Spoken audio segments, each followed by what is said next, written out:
पता नहीं सिंध हुकूमत कैसे आवाम का सामना कर रही है। आप यकीन करें, मुझे तो आप कहते हुए भी शर्म आती है कि मैं कराची में रहती हूँ। पहले तो कहा जाता था ना, कराची लावारिस से कोई पूछने वाला ही है। नहीं भाई, बहुत पूछने वाले हैं। कराची के सिंध हुकूमत है, MQM है, जमात है, लेकिन इन लोगों को लड़ने से फुर्सत मिलेगी, एक दूसरे पे इल्ज़ामात लगाने से फुर्सत मिलेगी तो ये आवाम के लिए कुछ सोचेंगे ना। इन्हें सिर्फ़ और सिर्फ हुकूमत चाहिए, इन सबको सिर्फ इक़्तिदार चाहिए। ये लावारिस कराची नहीं है, ये जानलेवा कराची है, जो हर रोज़ हर कुछ दिन बाद किसी ना किसी मासूम बच्चे की जान ले लेता है।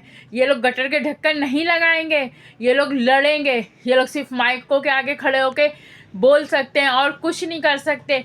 ये बर्बाद लावारिस कराची नहीं है, जानलेवा कराची है। मुझे तो बहुत अब शर्म आ रही है ये सोचते में कि मैं कराची में रहती हूँ। मैं किस मुंह से किसी को बताऊँ? ये जानलेवा कराची है। खुदारा कराची की आवाम के बारे में सोचें। आप लोग तो जान ले रहे हैं, आपके शहर के गटर जान ले रहे हैं, नाले जान ले रहे हैं, रोड जान ले रहे हैं, हॉस्पिटल भरे पड़े हैं एक्सीडेंट से। आप लोग ई चालान और ये चालान और फलाने चालान में लगे। इन सब से छुटकारा दिलाएं। पहले आवाम को सहूलत तो दे दें, फिर उनसे कुछ लें।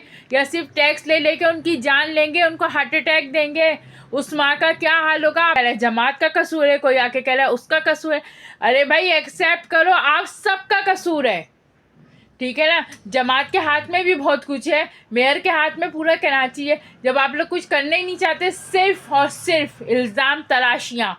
जानलेवा कराची, जानलेवा कराची है ये। कितने मासूम बच्चों की जान ले ली, लेकिन आप लोगों को कुछ असर नहीं हो रहा, कुछ असर नहीं हो रहा आप लोगों को। उनकी माओ का को क्या हाल होगा? मैं कहती हूँ, ले जाके जमात के एक बच्चे को गिराओ गटर के अंदर, मेयर के ख़ानदान के किसी बच्चे को गिराओ गटर के अंदर, ठीक है ना।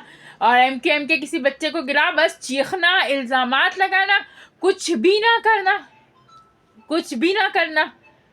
लावारिस कराची नहीं, जानलेवा कराची बन गया है ये। जानलेवा, सिर्फ मासूमों की जान ले रहे हैं ये गटर, ये रोड।